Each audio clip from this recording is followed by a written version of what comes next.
The emergency session of Earth's unified government lasted 6 hours. Representatives from every human colony across 3 star systems joined the meeting through secure communications. President Haywan stood before them, her image broadcast to billions of humans watching from their homes. 50 years ago, when our world was dying, the Karathi Empire saved us. They gave us technology, resources, and hope when no one else would help.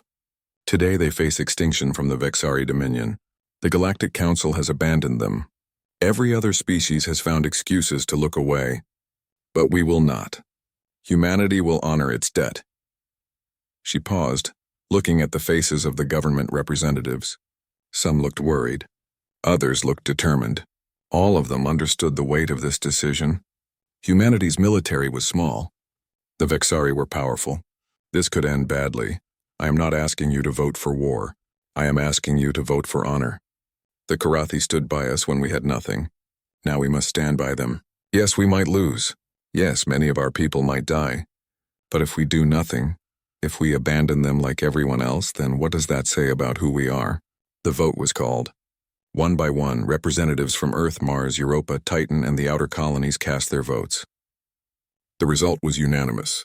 Every single human government voted to support the Karathi. Not a single voice of opposition. Within hours, the mobilization began. Admiral Jiwoo received the orders at his command post on the moon.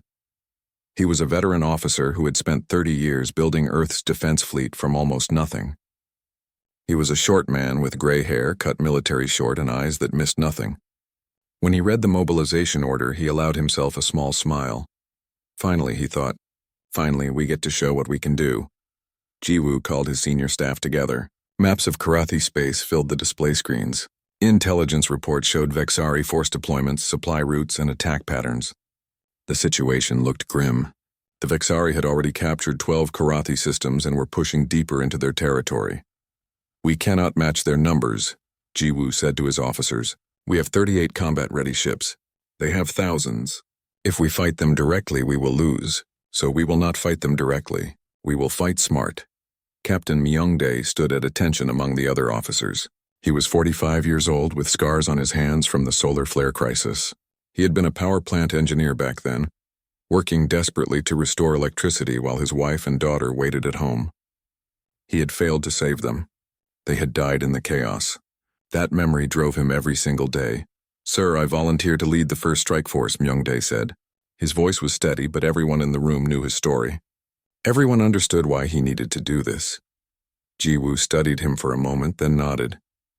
You will command the Perseverance. Take 9 ships with you. Your mission is to hit their supply lines and make them think we are everywhere at once. Can you do that? Yes, sir. We will make them regret invading the Karathi. While the fleet prepared for deployment, Intelligence Officer Yoonji worked around the clock analyzing Vexari military doctrine. She was 28 years old, brilliant and obsessed with details. Her office was covered with data screens showing intercepted communications, battle reports, and tactical analyses. She discovered something interesting. The Vexari relied completely on overwhelming force. Their standard tactic was to mass their fleets and crush resistance through sheer numbers. They expected enemies to either surrender immediately or engage in direct combat.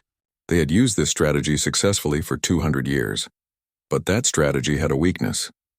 The Vexari had never fought an enemy that refused to play by their rules. They had never faced an opponent who attacked their supply lines, their communications, their support systems. They were like a giant with powerful fists, but no armor protecting their body. Yoonji brought her findings to Admiral Jiwoo. She spread her analysis across his desk, showing him exactly where the Vexari were vulnerable. He read through everything carefully, asking questions and making notes. When he finished, he looked at her with approval. This is excellent work. This is how we win. We do not fight their strengths. We attack their weaknesses. They think we are too small to matter. We will use that against them. Across Earth and its colonies, millions of humans prepared for war. Factories that had been producing civilian goods switched to military production. Engineers designed new weapon systems. Pilots trained in combat simulations. Medical teams prepared trauma centers. Everyone contributed something. The preparation was remarkable because humanity had spent 50 years getting ready for this moment. After the solar flare crisis, humans had vowed never to be helpless again. They had built their military quietly, without advertising their capabilities. They had studied warfare, practiced tactics, and developed technologies. Other species thought humans were weak. That was exactly what humans wanted them to think. On the day of departure, Captain Myung-dae stood on the bridge of the Perseverance. His crew was young but well-trained. They knew the risks. Some of them might not come home, but every single person on that ship had volunteered. They all understood what the Karathi had done for humanity. They all wanted to repay that debt. The fleet launched from Earth orbit in formation. 10 ships in the first wave led by the Perseverance. 20 more would follow once they established forward positions. It was not a large force, but it was what humanity could spare without leaving Earth defenseless. As the fleet jumped into faster-than-light travel, Myung-dae looked at the stars flowing past his viewport. He thought about his wife and daughter. He thought about the Karathi who had given humanity a second chance. He thought about Supreme Commander Rethok and the Vexari, who thought humans were not worth worrying about. "They are about to learn differently," he said quietly. Back at the Galactic Council station, Ambassador Taeyang received a private message from diplomat Kelrath. The Karathi was concerned. He appreciated humanity's support, but he did not want humans to sacrifice themselves for a lost cause. The message was simple. "Ambassador Taeyang, please reconsider. Your fleet is too small. The Vexari will destroy them. Do not throw away human lives for us. We are already lost. Save your people." Taeyang sat in his quarters and wrote his response carefully. When he finished, he sent it to Kelrath. The message was even simpler. "Humanity never forgets a debt. We are coming. Hold on." In the Vexari command structure, reports about human fleet movements were filed and mostly ignored. Supreme Commander Rethok glanced at the intelligence briefly. 10 human ships heading toward Karathi space. He assigned them a threat level of 0. His officers did not even bother to redirect any forces to intercept them. The humans would arrive, realize they were outmatched, and flee. It was not worth paying attention to. But in the Karathi capital city, news of the human fleet spread quickly. People who had lost hope began to feel something new. It was not confidence. The humans were too small to win. But it was something else. It was the knowledge that someone cared. Someone remembered what the Karathi had done. Someone was willing to fight alongside them even when the cause seemed lost. In homes across Karathi worlds, families gathered around their communication devices. They watched news reports showing the human fleet approaching their territory. Children asked their parents who the humans were. The parents explained, 50 years ago we saved them. Now they are coming to save us." The human fleet dropped out of faster-than-light travel at the edge of Karathi space. Captain Myung-dae studied the tactical displays. Vexari forces were everywhere. They controlled 12 systems and were pushing into 3 more. The odds were overwhelming. He opened a communication channel to his fleet. "All ships, this is Captain Myung-dae. Our mission is clear. We cannot win by fighting their way. So we fight our way, hit fast, hit hard, and disappear before they can respond. Make them chase shadows. Make them afraid. Show them that humanity stands with the Karathi." The responses came back immediately. All ships confirmed. They were ready. The war was about to begin, and the Vexari were about to learn that size was not everything. Sometimes determination mattered more than power. Sometimes strategy beat strength, and sometimes the smallest force could change everything. The Vexari occupation fleet controlled Althos Prime with absolute authority.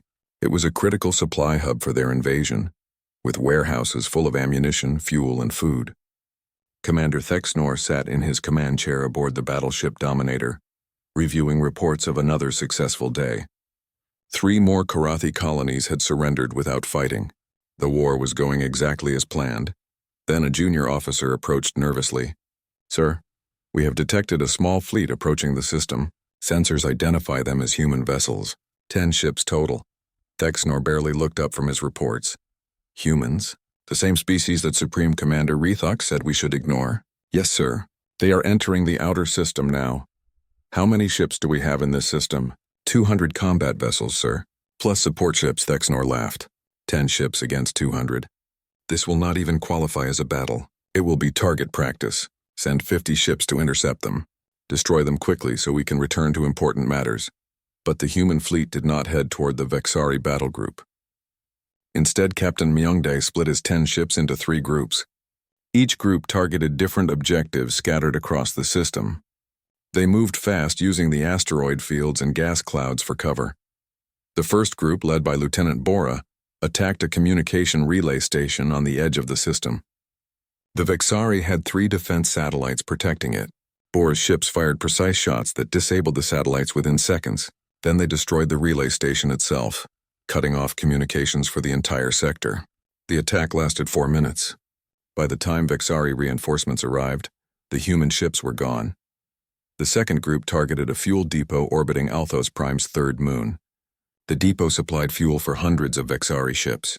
Lieutenant Quan Ho led this attack personally. His ships fired missiles from long range, then immediately changed course. The missiles hit the depot's storage tanks, causing a massive chain reaction. Explosions lit up space as millions of liters of fuel ignited. The depot was completely destroyed. The human ships had already jumped away before the first Vexari patrol could respond. The third group, which Captain Myungdai led himself, went after something more dangerous. A Vexari ammunition convoy was moving through the system under light guard. The Vexari considered the convoy safe because they controlled the entire system. That assumption was their mistake. Myungdae's ships appeared from behind an asteroid, attacked with everything they had, and destroyed 6 cargo ships in less than 3 minutes. The escort ships tried to fight back, but the humans were too fast. They had studied Vexari tactics. They knew exactly how long it would take for reinforcements to arrive. They were gone before the main fleet could respond. Back on the Dominator, Commander Thexnor stared at the damage reports in disbelief. In less than 15 minutes, the humans had destroyed a communication relay, a fuel depot, and an ammunition convoy. His fleet of 200 ships had not managed to engage a single enemy vessel. How did this happen? Thexnor shouted at his officers. How did 10 tiny ships cause this much damage? Nobody had a good answer. The humans had not fought like any enemy the Vexari had faced before. They did not mass their forces for a direct assault. They did not try to hold territory. They just hit valuable targets and disappeared. Over the next 3 days, the attacks continued. The human fleet was everywhere and nowhere. They destroyed supply convoys, disabled orbital stations, and attacked isolated Vexari patrols. Each attack lasted only minutes. Each time, they escaped before the main Vexari fleet could respond. On the 4th day, pilot Sang-mi led the most daring raid yet. She commanded a squadron of 4 small attack craft that were designed for speed rather than heavy combat. Intelligence officer Yoonji had discovered that the Vexari stored most of their ammunition for the entire sector in a single massive weapons depot on Althos Prime's largest moon. Sang-mi was 26 years old, the daughter of farmers who had died during the solar flare crisis.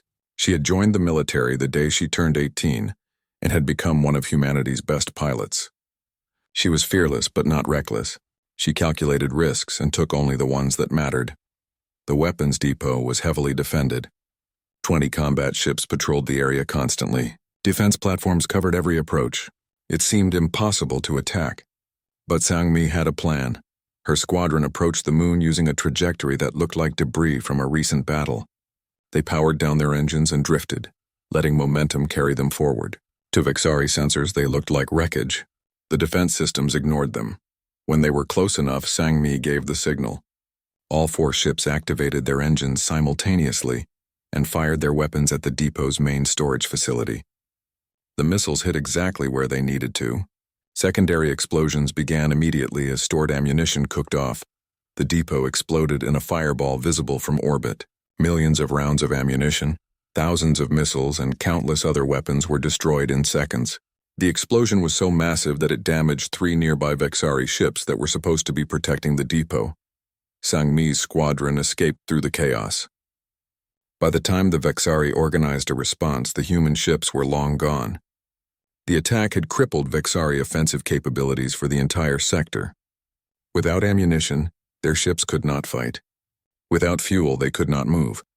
Without communications, they could not coordinate. Commander Thexnor realized he had a serious problem. He could not defend everything at once, and the humans refused to engage his main fleet. He needed to concentrate his forces, but that would leave important targets undefended. He needed to spread out his forces, but that would make them vulnerable to human attacks. He made a decision. He split his 200 ships into 20 groups of 10 ships each. Each group would patrol a specific area and protect key installations. This way, he could defend everything while still having enough force to fight the humans when they appeared. It was exactly what Admiral Jiwoo had predicted the Vexari would do. He had been monitoring the situation from his command post, watching as the enemy commander made mistake after mistake. When intelligence reported that the Vexari had divided their fleet, Jiwoo smiled. He is playing right into our hands. Send the signal to Captain Myungdae. It is time for the main strike. Captain Myungdae received his orders and gathered his entire fleet together for the first time since arriving in Karathi space. All 10 ships formed up in attack formation. Their target was Commander Thexanor's flagship, the Dominator. The Vexari had assumed the humans would continue hit-and-run attacks on weak targets. They did not expect the entire human fleet to suddenly attack their most powerful ship. The Dominator was surrounded by only 9 escort vessels. Thexanor had sent the rest of his fleet to defend other locations. The human fleet appeared suddenly from behind a gas giant. They were already at full speed, weapons armed and ready.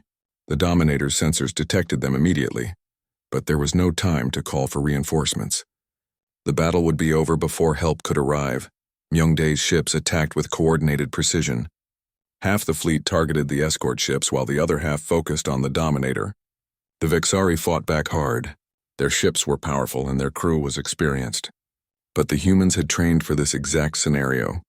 Every pilot knew their role. Every gunner knew their target. The battle was brutal. 2 human ships took heavy damage. 1 escort ship was destroyed. Explosions lit up the darkness of space. But the humans maintained their formation and kept up their attack. They had come too far to fail now. After 8 minutes of intense combat, the Dominator's shields finally collapsed. Human missiles struck the command section. Secondary explosions rippled across the hull. Commander Thexanor tried to order an evacuation, but the communication systems were destroyed. The ship was dying. The Dominator broke apart in a final explosion. The remaining escort ships stopped fighting and retreated immediately. Without their commander, without coordination, they had no chance of winning. Captain Myungdae surveyed the battlefield. His fleet had taken damage, but every ship was still operational. They had done it. They had destroyed the enemy flagship and driven the Vexari from Althos Prime. Throughout the Karathi systems, people watched the news in amazement. The humans had actually done it. 10 small ships had defeated 200 Vexari vessels. It seemed impossible, but it had happened. Back at the Galactic Council, representatives who had laughed at humanity's promise now watched the reports in silence. Maybe they had underestimated the humans. Maybe size was not everything after all. The first battle was won, but the war was far from over. The news of Commander Thexanor's defeat reached the Vexari High Command within hours. The military council gathered in their war room, a massive chamber on their capital world. Holographic displays showed the devastating losses at Althos Prime. 200 ships scattered or destroyed by just 10 human vessels. It was humiliating. Grand Marshal Vokrath stood before the council.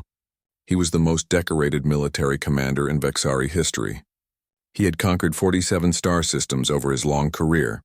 He had crushed rebellions, defeated empires, and never lost a major campaign. The other council members looked to him for answers. The humans have embarrassed us. This cannot stand. I will personally lead an armada to the Karathi homeworld. We will crush both the Karathi and their human protectors in one decisive battle. No more games. No more half measures. We will show the galaxy what happens when someone challenges the Vexari dominion. Within days, Vokrath assembled the largest Vexari fleet ever gathered in one place. 5,000 combat ships supported by countless supply vessels, repair ships, and troop transports. It was overwhelming force designed to end the war immediately. The fleet was so large that it took 3 hours just to complete the jump to faster-than-light travel. Back on Earth, Intelligence Officer Yoonji tracked the massive fleet movement with growing concern. She brought her findings to Admiral Jiwoo immediately. Sir, the Vexari are moving their entire military to the Karathi homeworld. We estimate 5,000 ships. Our fleet of 38 vessels cannot possibly stop them in direct combat. Jiwoo studied the tactical displays without expression. He had expected this. The Vexari were predictable. They relied on overwhelming force because it had always worked before. But that approach had a critical weakness, one that Yoonji had identified weeks ago. Show me their supply chain. Every fuel depot, Every repair station, every logistics hub that supports this armada. Yunji pulled up the data. The Vexari supply network stretched across 3 sectors. Dozens of installations provided fuel, ammunition, food, and spare parts for their massive fleet. The network was huge but also predictable. The Vexari used the same supply routes they had used for decades. Jiwoo smiled. There is our target. We cannot defeat 5,000 ships, but we can leave them stranded. Contact Captain Myungdae. I have new orders for him. The Vexari armada arrived at the Karathi homeworld with Grand Marshal Vokrath expecting an easy victory. The Karathi fleet was in orbit, trying desperately to defend their home. They had maybe 500 ships and most were damaged from earlier battles. The human fleet was there too. All 38 ships formed up alongside their Karathi allies. Vokrath looked at the defenders with contempt. 500 Karathi ships and 38 human ships against my 5,000. This is not a battle. This is an execution. All ships prepare to attack. We will end this war today. But Admiral Jiwoo was not planning to fight that battle. While the Vexari armada gathered for their attack, human strike teams were already moving. 20 special operations ships had been deployed throughout Vexari territory over the past 2 weeks. They had been hiding in asteroid fields, powered down and invisible to sensors waiting for this exact moment. When Jiwoo gave the signal, all 20 teams attacked simultaneously. They hit fuel depots in 12 different systems. They destroyed repair stations in 8 sectors. They sabotaged logistics hubs across the entire Vexari supply network. Within 3 hours, the infrastructure supporting the massive armada simply ceased to exist. Back at the Karathi homeworld, Vokrath ordered his fleet to begin the attack. But reports started coming in immediately. Ships were running low on fuel. The nearest refueling station had been destroyed. Ammunition reserves were critical. The logistics bases were gone. Damaged vessels could not be repaired. The repair facilities had been sabotaged. Vokrath stared at the reports in disbelief. How did this happen? We control this entire region. How did human ships get behind our lines? His officers had no answers. The humans had somehow infiltrated deep into Vexari territory, identified critical targets, and destroyed them all at once.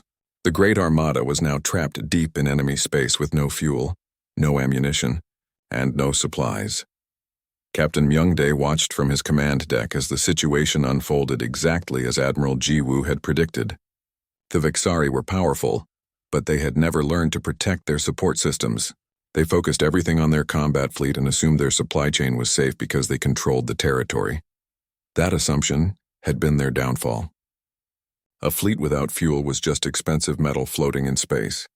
A fleet without ammunition could not fight. A fleet without repairs would slowly fall apart. The Vexari had brought 5,000 ships to crush their enemies, but those ships were now useless. Over the next week, the situation grew worse for the Vexari. Ships began running out of fuel and had to shut down their engines. Crew members started rationing food as supplies ran low. Damaged vessels could not be fixed, so their problems got worse. Morale collapsed as the soldiers realized they were trapped. Grand Marshal Vokrath tried to organize a retreat, but it was too late. Most of his ships did not have enough fuel to reach friendly territory. Those that could move were vulnerable to attack because they had no ammunition to defend themselves. The Great Armada had become a liability instead of an asset. Diplomat Kelrath watched everything from the Karathi homeworld with amazement. The humans had done it again. They had taken an impossible situation and turned it into a victory through pure strategic thinking. The massive Vexari fleet was defeated without even firing most of its weapons. Admiral Jiwoo gave the order. It is time. All forces coordinate with the Karathi fleet. We launch our counteroffensive now. The combined human and Karathi fleet attacked the stranded Vexari armada. It was not even a fair fight. The Vexari ships could barely maneuver. They had no ammunition for sustained combat. Their shields were failing because of power shortages. One by one, Vexari ships surrendered or were destroyed. Captain Myungdae led his squadron in the assault on Vokrath's flagship. The massive ship tried to fight back, but it was running on emergency power. Its weapon systems were offline. Its shields were at minimal strength. Myungdae felt no satisfaction in attacking such a helpless target, but he had a job to do. The Perseverance and 5 other human ships concentrated their fire on the flagship's command section. The weapon struck home with precision. Explosions rippled across the hull. Grand Marshal Vokrath, the undefeated commander who had conquered dozens of worlds, died when his ship exploded. With their leader dead and their fleet in shambles, the remaining Vexari forces surrendered. Ships broadcast their surrender on all frequencies. Soldiers abandoned their posts. The great invasion was over. Across the Karathi homeworld, people poured into the streets in celebration. They had survived. Against all odds, they had defeated the Vexari invasion. And they knew exactly who to thank. In every city, humans were welcomed as heroes. Children waved flags showing both Karathi and human symbols together. President Haywan addressed Earth and its colonies from her office. Today, humanity proved that we keep our promises. We honored our debt to the Karathi Empire. Many of our people gave their lives in this fight. We will never forget their sacrifice. And we will never forget that standing by your friends, no matter the cost, is what makes us truly human. On the Galactic Council station, Ambassador Tae Yang received hundreds of messages from species representatives. Some congratulated humanity on their victory. Others apologized for doubting humans. Many asked if humanity would be interested in new trade agreements or defensive alliances. Everyone wanted to be friends with humanity now. Tai Yang responded politely to all of them, but he knew the truth. These species had not changed. They were just afraid now. They had seen what humanity could do to an enemy. They wanted to make sure humans remained friends, not because they valued friendship, but because they feared making humanity an enemy. Only diplomat Kelrath's message was different. He wrote simply, "Thank you. You saved us when no one else would. The Karathi people will remember this forever. We stand with humanity now and always." Taeyang smiled as he read those words. That was what real friendship looked like. Not treaties signed for political advantage. Not alliances formed from fear. Just one civilization helping another because it was the right thing to do. The war was won. The Vexari were defeated. The Karathi were saved. And humanity had proven something important to the entire galaxy. Size did not determine strength. Numbers did not guarantee victory. What mattered was determination, strategy, and the willingness to stand by your friends when it mattered most. The galaxy would remember this war. And they would remember one simple truth. Mankind never forgets a debt, and their revenge can topple empires. 3 months after the destruction of Grand Marshal Vokrath's armada, the Galactic Council reconvened in emergency session. The Vexari Dominion had formally requested peace negotiations. Their military was shattered. Their economy was collapsing. Their government was in chaos. They had no choice but to surrender. Ambassador Taeyang walked into the council chamber alongside diplomat Kelrath. The atmosphere was completely different from the last time they had been here together. 3 months ago, the council had laughed when humanity promised to help the Karathi. Today, nobody was laughing. Representatives stood as Taeyang and Kelrath entered. Some actually bowed their heads in respect. The council chair called the session to order. Today we gathered to negotiate the terms of peace between the Vexari Dominion and the Karathi Empire, with humanity serving as the Karathi's ally and representative. The Vexari delegation has arrived and will present their proposals. The Vexari delegates entered the chamber. They looked nothing like the proud conquerors who had started this war. Their leader, Interim Commander Bextal, moved slowly to the center platform. His people had lost everything. Their military reputation was destroyed. Their economy was in ruins. Billions of Vexari citizens were demanding answers about how such a powerful empire had been defeated by such a small enemy. Bextal began speaking. The Vexari Dominion acknowledges its defeat. We accept responsibility for our illegal invasion of Karathi territory. We are prepared to offer reparations and withdraw from all occupied systems. In exchange, we ask for assurances that there will be no invasion of Vexari space and no war crimes trials for our military leadership. Several council representatives nodded. It seemed like a reasonable proposal. The Vexari would pay some compensation, withdraw their forces, and everyone could move on. Wars ended like this all the time in galactic politics. Make a deal, sign some documents, and forget about it within a few years. But Taeyang stood up. The council chair looked surprised. Ambassador Taeyang, do you wish to respond to the Vexari proposal? Yes, Humanity and the Karathi Empire reject these terms completely. A murmur ran through the chamber. The Vexari delegates looked shocked. Bextal stammered, "But these are standard peace terms. This is how conflicts are resolved in the galaxy." Tai Yang walked to the center platform. His voice was calm but firm. The Vexari Dominion invaded Karathi space without provocation. They destroyed civilian centers. They killed millions of innocent people. They did this because they thought they could get away with it. They thought the galaxy would look the other way. They were almost right. He looked directly at Bextal. "You offer to withdraw from occupied territory. That is not generous. That is simply returning what you stole. You offer reparations. That is the bare minimum required. You ask for no war crimes trials. That is asking us to forget your crimes." The council chamber was completely silent. Every representative was watching the human ambassador. Humanity has 3 demands. First, the Vexari will withdraw immediately from all occupied Karathi systems and return all seized property and resources. Second, the Vexari will pay full reparations to rebuild everything they destroyed, not token payments, full compensation. Third, the Vexari government will publicly acknowledge its crimes, apologize to the Karathi people, and implement reforms to prevent future military aggression. Bextal looked horrified. These terms are impossible. They would bankrupt our empire. They would humiliate our government. We cannot accept this. Taeyang's expression did not change. "Then you can continue the war. Our fleet is ready. The Karathi fleet is ready. We will push into Vexari space and continue fighting until you have nothing left. The choice is yours." Bextal understood the situation. The Vexari military was destroyed. They could not continue fighting.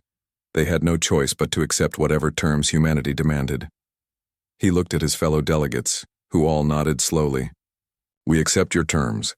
The treaty was drafted over the next 3 days. Every detail was negotiated carefully. The Karathi would receive full compensation for their losses. The Vexari would withdraw all forces immediately. The Vexari government would publicly apologize and reform its military policies. It was not a treaty between equals. It was a surrender. When the treaty was finally signed, diplomat Kelrath approached Ambassador Tae Yang in the quiet corridor outside the council chamber. The Karathi placed his hand on Tae Yang's shoulder, a gesture of deep respect in Karathi culture. "I must ask you something. Why did humanity risk so much for us? You had nothing to gain. Your people died in this war. Your economy suffered. You could have simply ignored our situation like everyone else. Why did you help us?" Taeyang smiled. 50 years ago, my people were dying. Earth was collapsing. We sent messages begging for help and almost everyone ignored us. But your people came. You saved us. You asked for nothing in return. You simply helped because you believed we deserved to survive." He paused, looking at Kelrath directly. "You taught us something important that day. You taught us that true civilization is not measured by military power or economic strength. It is measured by how you treat others when they need help." The Karathi showed humanity what it means to be truly civilized. We could not let that lesson be forgotten. Kelrath's eyes became wet with emotion. "Thank you. The Karathi people will never forget what humanity did for us. We are allies now and forever." In the weeks that followed, humanity and the Karathi formalized their alliance. Trade agreements were signed. Military cooperation was established. Cultural exchanges began. It was not an alliance built on fear or political advantage. It was built on trust, respect, and shared values. Other species took notice. The Thelonians, who had refused to help the Karathi during the invasion, now requested a meeting with Ambassador Taeyang. They wanted to establish better relations with humanity. The Prasari, who had laughed at humanity's promise, now offered favorable trade terms. The Zendari suddenly discovered they had common interests with humans. Taeyang met with all of them politely. He negotiated fair agreements and established diplomatic channels, but he never forgot which species had stood with humanity and which had looked away when their help was needed. Trust, once broken, was not easily restored. Back on Earth, President. He once stood before a memorial wall in the capital city. On that wall were the names of every human who had died during the war. 237 names. 237 people who had given their lives to honor a debt. She placed her hand on the wall and spoke quietly. You kept our promise. You showed the galaxy who we are. Your sacrifice will never be forgotten. Later that day, she addressed all of humanity in a broadcast that reached every colony and every ship. The war is over. We have honored our debt to the Karathi Empire. Many of our people gave their lives in this fight. We mourn them. We honor them. And we remember the lesson they died to protect. She paused, looking directly into the camera. Humanity is not the largest species in the galaxy. We do not have the biggest military. We do not control the most territory. But we have something more important. We have integrity. We keep our promises. We stand by our friends. And we never forget those who helped us when we needed it most. Across human space, people watched her speech with pride. They had proven something important. They had shown that humanity's word meant something. When humans made a promise, they kept it, no matter the cost. On the Karathi homeworld, children learned about the war in their schools. They studied how humanity had come to their rescue when no one else would. They learned about Captain Mayungde, Admiral Jiwoo, Pilot Sangmi, and all the humans who had fought for them. Future generations of Karathi would grow up knowing that humanity had stood by them in their darkest hour. In the Vexari Dominion, the defeat led to major political changes. The government that had started the war was removed from power. New leaders promised to reform their society and focus on peaceful development instead of military conquest. They had learned a painful lesson about underestimating smaller opponents. Throughout the galaxy, the phrase became well known. Mankind never forgets a debt, and their revenge can topple empires. Species ambassadors repeated it in council meetings. Military strategists studied the war in their academies. Parents told their children about the humans who had refused to abandon their friends. But there was another phrase that spread among the Karathi and their allies. It was simpler and perhaps more important. Humanity's loyalty can save civilizations. That was what mattered most. Not the military victories, not the strategic brilliance, but the simple fact that humanity had kept its promise when keeping that promise seemed impossible. Years later, Ambassador Tai Yang retired from his position at the Galactic Council. On his last day, he received personal messages from hundreds of species representatives. They thanked him for his service and wished him well, but the message he treasured most came from diplomat Kelrath. It was brief. Thank you, my friend. You showed the galaxy what true honor looks like. The Karathi will never forget. Taeyang smiled as he read those words. He had done his job. He had kept humanity's promise, and in doing so, he had helped create something rare in galactic politics. A genuine friendship between two species, not an alliance of convenience, not a treaty based on mutual advantage, but real friendship built on trust and shared sacrifice. The Galactic Council chamber floated in neutral space, a massive structure where hundreds of alien species gathered to discuss the fate of civilizations. Inside the main hall, representatives from across the galaxy sat in their designated seats. Some had multiple arms, others had scales or fur, and a few existed only as clouds of energy contained in special suits. Among them sat Ambassador Tae Yang, the human representative. Tae Yang was a tall man with graying hair and tired eyes. He had served as Earth's ambassador for 15 years, attending countless meetings where humanity was often ignored or dismissed. Today felt like any other routine session. Representatives discussed trade agreements, border disputes, and resource allocation. Tae Yang listened quietly, taking notes on his data pad. Then everything changed. The massive display screens around the chamber lit up with urgent news. The Karathi Empire was under attack. The Vexari Dominion had launched a full-scale invasion across multiple star systems. Images showed burning cities, destroyed fleets, and millions of refugees fleeing their homes. The Karathi were dying. Tae Yang felt his chest tighten. The Karathi. 50 years ago, they had saved humanity from extinction. He remembered those dark days clearly, even though he had been just a boy.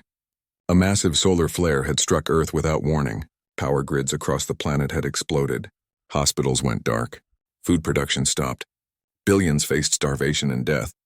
Earth had sent desperate messages into space, begging for help from anyone who would listen. Most species had ignored those messages. Some had sent polite refusals, explaining they had their own problems. A few had offered thoughts and prayers, but nothing more. Only the Karathi had responded with action. Their ships had arrived within weeks, carrying advanced technology, medical supplies, and massive amounts of food. They had worked alongside humans to rebuild the power infrastructure. They had asked for nothing in return. When human leaders had asked why the Karathi were helping, their response had been simple. All civilized species deserve a chance to survive. That was all. No strings attached. No demands for payment or loyalty. They had simply helped because it was the right thing to do. Now those same Karathi needed help, and the Galactic Council was debating what to do. Diplomat Kelrath, the Karathi representative, stood at the center platform. His species looked similar to humans but with blue skin and 3 fingers on each hand. He spoke with a calm voice despite the terror his people were facing. The Vexari Dominion has invaded our territory without provocation. They have destroyed civilian centers and killed millions of innocent people. We ask the Council to authorize a peacekeeping intervention to stop this aggression. The Council began to debate. One by one, species representatives stood to explain why they could not help. The Thelonians cited economic concerns. Their markets would suffer if they diverted military resources. The Prasari mentioned their treaty obligations prevented military action outside their borders. The Zendari simply stated they had no interest in becoming involved in someone else's war. Tai Yang watched in disbelief as species after species voted against helping the Karathi. These were the same civilizations that preached about galactic unity and cooperation. These were the same leaders who had treaties promising mutual defense. Yet when the moment came to actually help, they all found excuses. Kelrath stood in silence as the votes came in. His expression showed no surprise, only deep sadness. He had expected this. The galaxy talked about justice and honor, but when action was required, everyone looked away. The final count was displayed on the screens. 237 species voted against intervention. Only 12 voted in favor. The motion failed. The council chair, a massive creature with tentacles instead of limbs, declared the session closed. Representatives began gathering their belongings and preparing to leave. Most would return to their comfortable homes and forget about the Karathi by tomorrow. It would become just another tragedy in a galaxy full of them. Tai Yang stood up. His hands were shaking, not from fear but from anger. He activated his communication device, requesting permission to speak. The council chair looked annoyed but granted the request. Humans rarely spoke during sessions, so this caught everyone's attention. Tai Yang walked to the center platform. He looked at Kelrath, who seemed confused by the humans' actions. Then Tai Yang addressed the entire council. His voice was steady and clear. 50 years ago, my people faced extinction. Our planet was dying. We sent messages across the stars begging for help. Almost everyone ignored us. But the Karathi came. They brought supplies, technology, and hope. They asked for nothing. They simply helped because they believed we deserved to survive. The chamber was completely silent now. Every representative was watching the human ambassador. Today, this council has voted to abandon the Karathi in their time of need. You have all found your reasons and excuses. That is your choice to make. But humanity will not forget what the Karathi did for us. We will not abandon them. I hereby announce that the human government will provide full military support to defend the Karathi Empire against the Vexari Dominion. For a moment, there was complete silence. Then laughter began to spread through the chamber. It started as small chuckles but grew into loud, mocking laughter. Humanity was one of the smallest military powers in the galaxy. Their entire fleet consisted of maybe 40 combat vessels.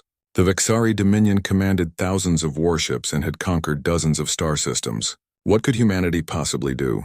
The Prasari representative laughed the loudest. The humans are going to stop the Vexari? With what, harsh language? This is amusing. Tai Yang did not respond to the mockery. He simply looked at Kelrath, who stared back with an expression of shock and something else. Hope. The human ambassador gave a small nod, then turned and walked out of the chamber. His message had been delivered. Outside the council chamber, Tai Yang contacted Earth immediately. He connected directly to President HFY, who appeared on his communication device. She was a woman in her 60s with sharp eyes and a reputation for making difficult decisions. "I announced our commitment to defend the Karathi," Taiyang said. "The council laughed at us. They think we are too small to make a difference." President HFY smiled. "Let them laugh. We will show them what humanity is capable of. I am calling an emergency session of the government now. We will mobilize everything we have." Taiyang felt relief wash over him. He had worried that his announcement might have been too bold, that he had promised something humanity could not deliver. But seeing the determination in the president's eyes, he knew his people would keep their word. Back inside the council chamber, the representatives continued laughing and joking about the humans' foolish promise. But Kelrath was not laughing. He sat alone in his seat, thinking about what he had just witnessed. The humans were going to help. They were actually going to help. It seemed impossible, yet he believed them. In the Vexari command ship orbiting a conquered Karathi colony, Supreme Commander Rethok received reports about the human declaration. He read the message and snorted in disgust. Humans, the pathetic species that nearly died 50 years ago. They think they can challenge us? Let them come. We will crush them along with the Karathi. He dismissed the report and returned to planning his next attack. The humans were not worth his attention. They would be dealt with easily when the time came. But Supreme Commander Rethok had made a critical mistake. He had underestimated humanity. He did not understand that humans never forgot those who helped them. He did not know that humans had spent 50 years preparing for the next crisis, and he certainly did not realize that humanity's greatest strength was not their military power, but their absolute determination to keep their promises no matter the cost. The debt would be repaid. And the galaxy was about to learn what happened when you threatened someone humanity considered a friend.